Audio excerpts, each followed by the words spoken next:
Grand Matin Sud Radio, 7h-9h, Patrick Roger.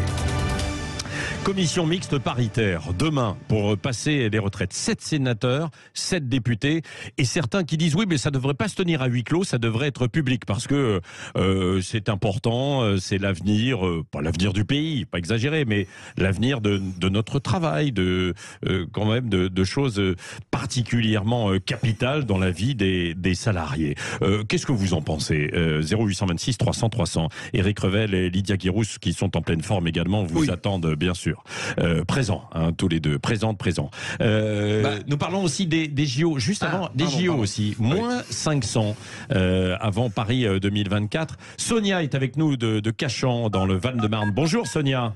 Bonjour Sud Radio. Bon, alors ces JO, J-500, comment vous les voyez, vous? Parce qu'il y a un certain qui s'interroge à la fois sur des questions économiques, sur des questions d'organisation, d'autres qui se disent c'est super, et d'autres qui disent oh là là, et puis la sécurité, qu'est-ce qui va se passer? Vous, Sonia? Alors moi, c'est un ensemble de tout, mais je dis que ça va être la catastrophe. Quand je vois qu'en France, on n'est même pas capable d'assurer un match de foot comme ça s'est passé à Saint-Denis, je crains le pire pour les JO. Et c'est aussi bien au niveau sécurité, au niveau infrastructure, au niveau sanitaire, quand on voit ce qui se passe sur Paris avec les éboueurs, quand on voit tous les camps de migrants qu'il y a un peu partout sur la capitale, sur les trottoirs, des migrants qui peuvent rester des semaines et des semaines sans qu'on les déloge.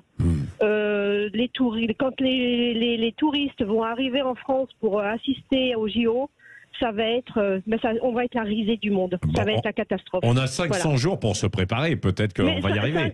Mais 500 jours, quand on voit vaut mieux en rigoler. Quand on voit qu'au point de vue administratif, pour faire la moindre petite chose, ça peut prendre 1 an. Alors imaginez-vous préparer des JO avec 500 jours. 500 jours, c'est rien, c'est absolument rien. Enfin, moi, franchement... Vous n'êtes pas très optimiste pour ça, Sonia. Mais pas du tout, pas du tout. Quand je vois ce qui se passe sur Paris avec les poubelles, quand je vois ce qui se passe avec, je vous dis, les camps de migrants, quand je prends le périph', il y a on a l'impression que les voiries, que les abords des autoroutes, du périph' n'ont pas été nettoyés depuis le confinement. Mais on va être la risée du monde. On va être la risée du monde tellement on est devenu. J'ai honte pour notre France. Ah bah oui. Et c'est une fille d'immigrés qui vous parle. J'aime la France plus que tout au monde. Mais quand j'entends les jeunes parler autour de moi qu'ils ont tous envie d'une chose, c'est de partir de France. J'ai mal au cœur. Ça me rend triste. Non mais je comprends votre désarroi face à cette situation en fait aujourd'hui. Alors il faut toujours espérer quand même, bien sûr, que les choses s'améliorent. Mais c'est vrai que le tableau que vous avez décrit d'une certaine réalité, bien sûr, est plutôt sombre, Lydia Guirousse.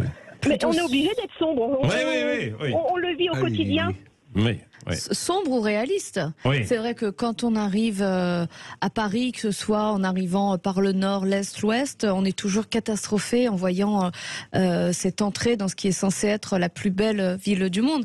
Les voiries sont dans un état détestable, c'est sale. Alors même si on met de côté la crise des éboueurs,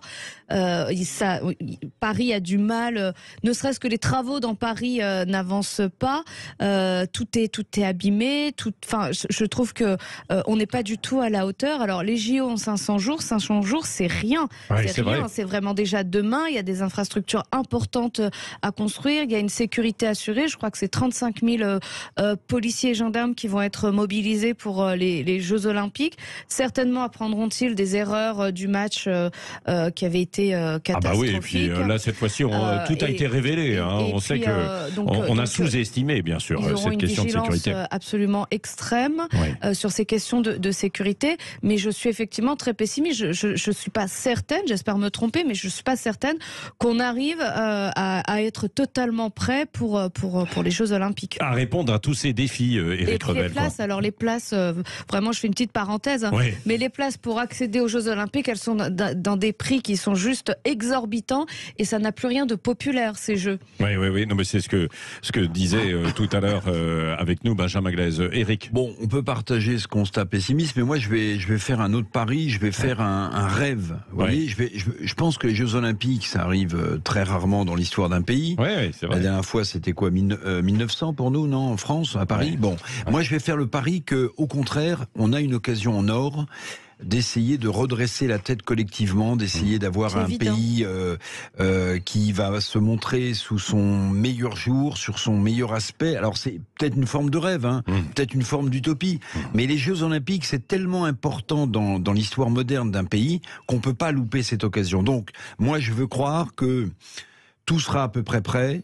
Voilà, je fais un rêve en termes de sécurité, en termes de voirie, et qu'au contraire, on donnera la meilleure image possible du pays, un pays qui a besoin de relever la tête, parce que quel que soit le secteur dans lequel on se tourne, on est quand même pas très bien en ce moment, Patrick. Parce qu'il y a la magie des Jeux normalement, des JO, mais alors là, pour l'instant, c'est pas de la magie en fait, avec des menaces aussi sur le budget qui pourraient dévisser, parce que à chaque fois, évidemment, quand il y a eu des événements, des cérémonies comme ça, c'est un grand classique. Classique, le budget est toujours dépassé. Il faudra essayer de le contenir dans la mesure du possible. Et puis il faut que les infrastructures qui soient prévues soient pérennes et réutilisées derrière. C'est vrai que je crois que c'était notamment en Chine et au Brésil, ça a été totalement laissé à l'abandon. Les bâtiments n'ont pas été réexploités derrière. C'est pour ça qu'il y a eu en fait dans les projets qui ont été lancés la piscine, etc. Des infrastructures qui doivent être réutilisées par la suite. Bon, mais ça, on verra. Merci en tout cas, Sonia. On a compris votre cri un peu, un SOS. Vous lancez l'alarme. Attention, attention.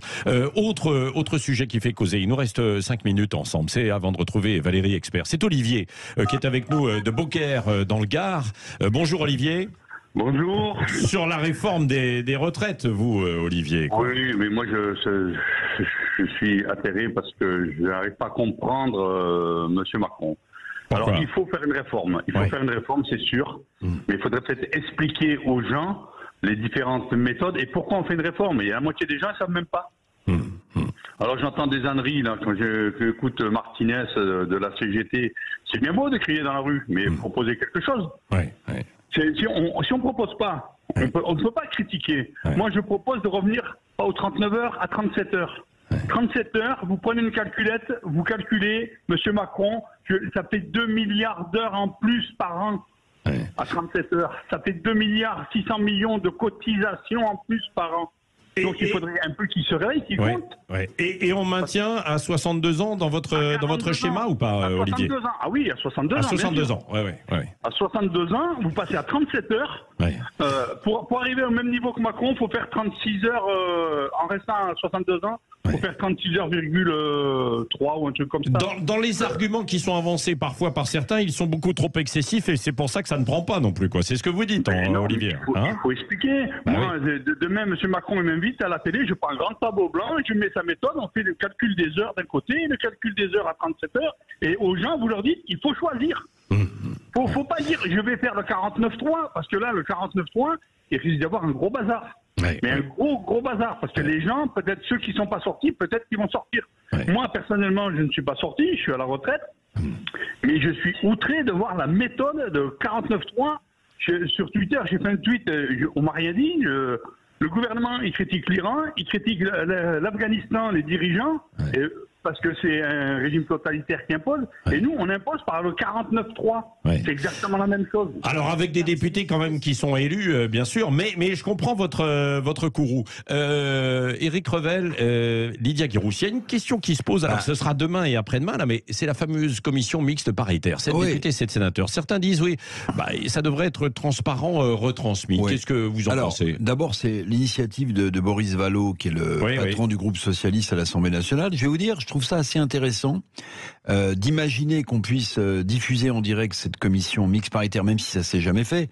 D'ailleurs, Vallaud a envoyé une lettre à la présidente de l'Assemblée nationale pour lui demander cette possibilité. Il y a peu de chances que ça aboutisse, mais je trouve que ce serait intéressant parce que précisément au moment où l'Assemblée nationale, pour des tas de raisons et notamment l'obstruction de la NUPES, n'a pas débattu de ce projet, ce serait intéressant de voir ce que ces 7 sénateurs et ces 7 députés vont retenir comme mesure. Parce que je rappelle quand même, et ça rajoute à ce que disait notre auditeur de Beaucaire, c'est que la commission mixte paritaire, elle peut décider en gros de ce qu'elle veut comme mesure dans ce projet de réforme des retraites. On ne sait même pas ce qui en sortira. Donc, avoir une transparence et qu'on puisse assister à ces débats sur une réforme qui engage l'avenir de millions de personnes, c'est une bonne chose. Et puis, juste une parenthèse, oui, les 35 heures ont été un fléau absolu. Alors, revenir à 37 heures, ça me semble impossible, parce qu'alors là, je ne sais pas combien de gens on met dans la rue. Mais les 35 heures ont dévalorisé le travail et ont coupé un paquet de cotisations aussi, bien sûr. Lydia Guirousse, vous seriez favorable justement à ce que ce soit public, cette commission mixte paritaire ? Je trouve que les Français ont besoin de plus de transparence sur ce processus et ça permettra donc d'avoir de la transparence. C'est un exercice démocratique et pédagogique. Donc, et ça peut faire baisser le niveau de tension parce qu'on comprendra comment ces négociations sont menées au sein de cette commission mixte paritaire entre les sénateurs et les députés pour peut-être aboutir à un accord. Donc ça ne peut qu'apaiser et permettre de mieux comprendre. Bon. Il y a un élément pédagogique qui peut être intéressant. Mais j'ai assez peu que ça aboutisse. Bien sûr. Il y a une chance sur combien ? Sur 100 sur 10 peut-être, en étant plus optimiste. 8h57, merci de vos appels et de vos réactions. 0826 300 300, vous le savez, le standard de Sud Radio est toujours ouvert. Parlons vrai sur Sud Radio. On se dit les choses. Dans un instant, c'est Valérie Expert, Jean-Jacques Bourdin ensuite, et Philippe David qui remplace Dédé Berkoff, qui a bien mérité cette petite semaine de repos, bien sûr. Et puis ce soir, les vraies voix. N'oubliez pas d'ailleurs, si vous êtes du côté de Toulouse, vous allez au stade Ernest Vallon. Il y a de l'emploi aujourd'hui dans tous les secteurs de l'aéronautique, des milliers d'emplois. Christine Bouillot fera une émission en duplex ce soir entre 19h et 20h dans les VV de Cécile de Ménibus et Frédéric Brindel. Ciao, ciao.